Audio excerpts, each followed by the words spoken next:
Hey everyone, CPO here, and this is it. This is the bagged Golf R. This is a 2019 Mark 7.5, and it looks hopefully exactly the same as it did before I put an airlift suspension on it. That's because I set it for the same ride height before I started. I measured from the center of the hub to the bottom of the fender on all four corners, and when I set my ride height, I just matched it. All right, so in this first part of the video, I'm going to cover the top half of the install, which essentially is going to be the tank, the compressor, the manifold, and sort of how I ran things inside the vehicle. Then the second part of the video, I'll go underneath into the actual suspension components and show you that. And along the way, I'll give you whatever tips I come up with or just any nuances that I found. My install is a little unique because, well, first of all, I'm unique, and my car never does fit the standard mold for how you're supposed to do things, but I do have things like strut bars in both the front and rear that come into play in this install. So let's start in the back. All right, I decided to close the back so I give you a little bit of a reveal into the rear trunk space on the Golf R. You can see here, I have a tank. Everything else is concealed. I'll talk a little bit about this. Hi, Bug. One of the things I wanted was full access to the underfloor storage, and I was able to achieve that because you can see I have the tank raised off the floor thanks to that strut bar, which I'll show you how I did that. Let me get this out of the way for us.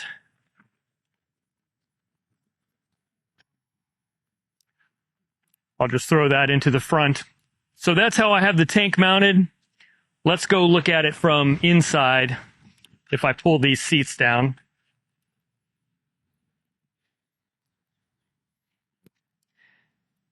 So there's all the plumbing. It's on the front side of the tank.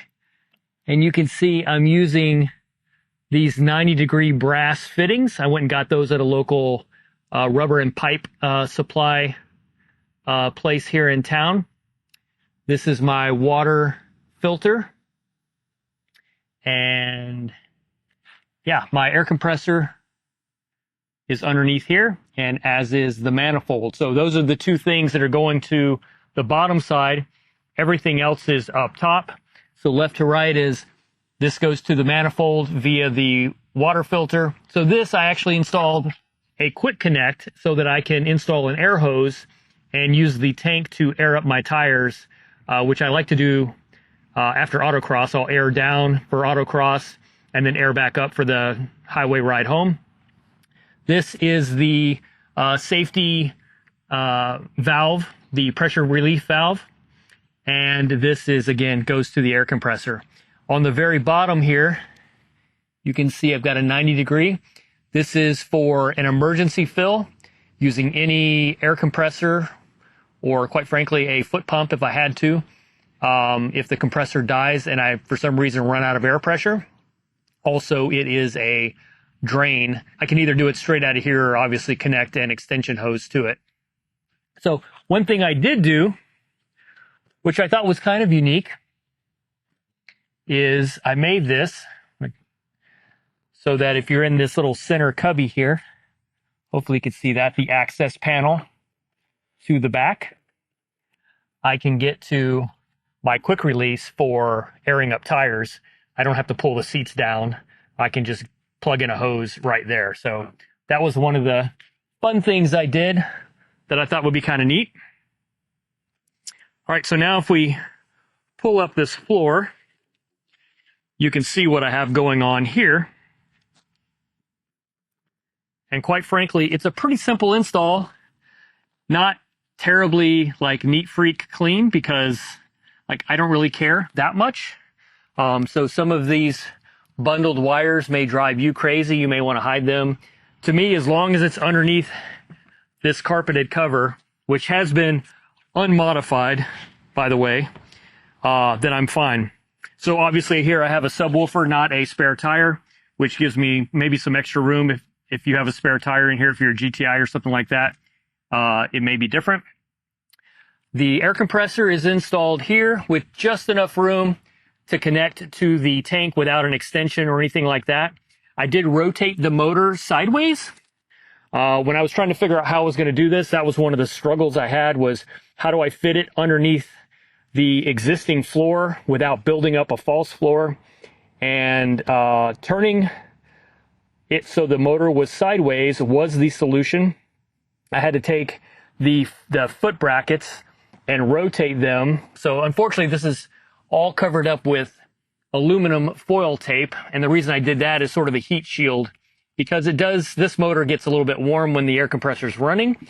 Not that it runs a lot, but I did want to protect the carpet and the side of the subwoofer from just heat. And then the same thing, the bottom of this has also been protected with a little bit of a heat shield. So a little extra thing. I've never seen anybody worry about that, but I had it on hand, so it works great. All of my wire harness and stuff, and then you can see the manifold here. This is for my low pressure fuel pump, so that's not a part of this install. And I guess, let me just show you this real quick. So my lines to the rear, my air lines, are running into the floor, and I have drilled and grommeted underneath to go under, and we'll look at the underside after a bit. And that's for the passenger side. It just comes out and then curls and then goes down that way. And then over here on this side, I don't want to pull this apart too much, I have two lines. One of them is for, also going into a bigger grommet, one of them is for the driver's side rear, and one of them is for the exhaust out of the manifold. And I have some other grommets ready to go here. Let me see. I don't know if I can show you or not. There you go. You can see that one that's empty. What that is for this guy here, which is the level sensor. So I got the height sensors, the 3H version, which comes with height sensors, which I have not installed yet. That's going to take a little bit more work and a little bit more creativity, but I am ready to wire them. These are the ones for the front. They run into the front because I didn't want to run them separately once I put everything together. The rear ones are not even in here right now because they're going to be easy to run, but I have grommets already set in place for those wires. And yeah, so this area and this area were the easiest to see when you get underneath for access. So that's why I put those lines in where I did, is it lines up well. This goes to my Haldex controller, so you can ignore that. That's not part of this. Anyway, so yeah, that's why I picked this little area here and this little area there. It was easy to see what's going on underneath. Yeah, bolted the air compressor. A little bit challenging to get to the bottom side, but I was able to get to the bottom side on all four of those. And then this one is just two drilled down using self-tapping bolts, so I didn't have to get to underneath of there. Yeah, and let me show you where now everything is running to the front, which is just right through there. Oh wait, I almost forgot to show you how I mounted this to the strut bar. So I bought these, I'll put a link in the video description. I bought these on Amazon. They were expensive ones, right? I'm not gonna lie. I spent some money and got these, nicer bracket. But these are basically just 1-inch accessory clamps. Same thing there. That's another 1-inch accessory clamp that's holding my water filter on, but it's a cheaper one. These are nice. I wanted something heavy duty, and basically I just drilled a hole in the bottom of the bracket for the tank. I take that back. I use the existing hole. I was going to drill on the side. You can actually see there's an X there. I was going to drill and put it on the side and make it level with the floor, but then I couldn't lift the floor out with the tank in place. So by elevating it above the way I have it, I'm able to still remove the floor without, making a different section or cutting it or anything like that. So I basically just have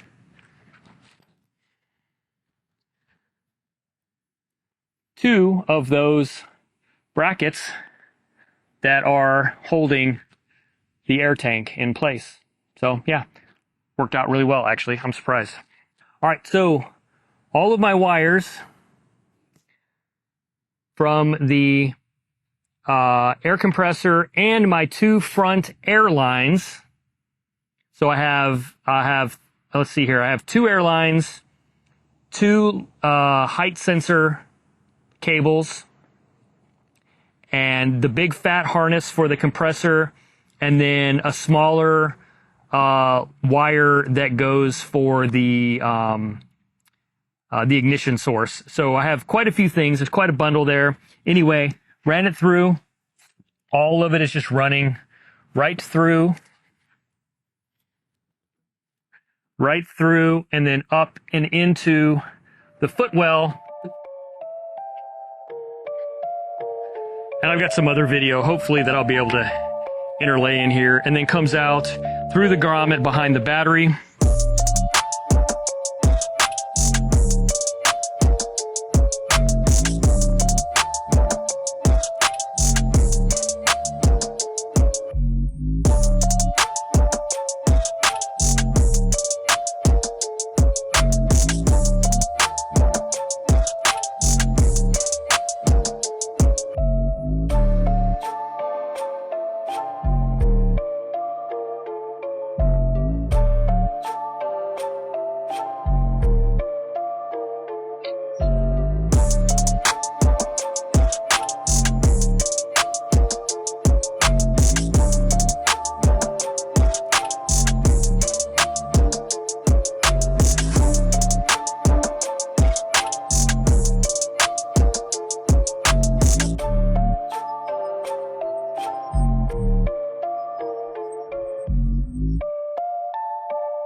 Everything coming out here behind the battery, feeding the driver's side front, and then feeding across the passenger side front, and it's all run inside, along the side, into the back, where then it plugs in, obviously, down there. That's the top. I will say a couple things. The height sensor wires we ran backwards because the plug that plugs into the sensor itself, which will go in the wheel well, is bigger. So this is the side that connects to the height sensor, and this is the side that connects to the harness in the back. So obviously you can see it's quite a bit smaller. So rather than making big holes to run it with this connector, we ran it backwards with that. And then, by the way, here's a look at the height sensors, which obviously have not been installed yet. I'm going to need to make some custom brackets for that. Here's all the rods and stuff that goes with that. So that'll be a separate install video. But right now, I just wanted to get base functionality going and not worry about trying to get this thing figured out as well. So I didn't have to run these. These are the ones that I have for the rear because that's easy to run. But I did, like I said, run the fronts so that that was done along with everything else.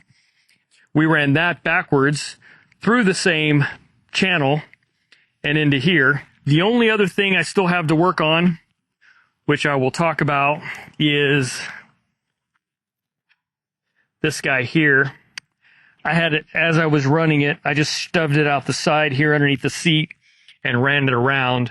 But I did end up getting CJM Industries sells a cubby holder for that, which I've just got in the mail today. And then this is going to go right here sideways. It's going to lock in right there. So I'll do a separate video on that. But when I do that, I'm going to run that USB cable up, around, and through the back for that, since I won't need to hold on to it. Yeah,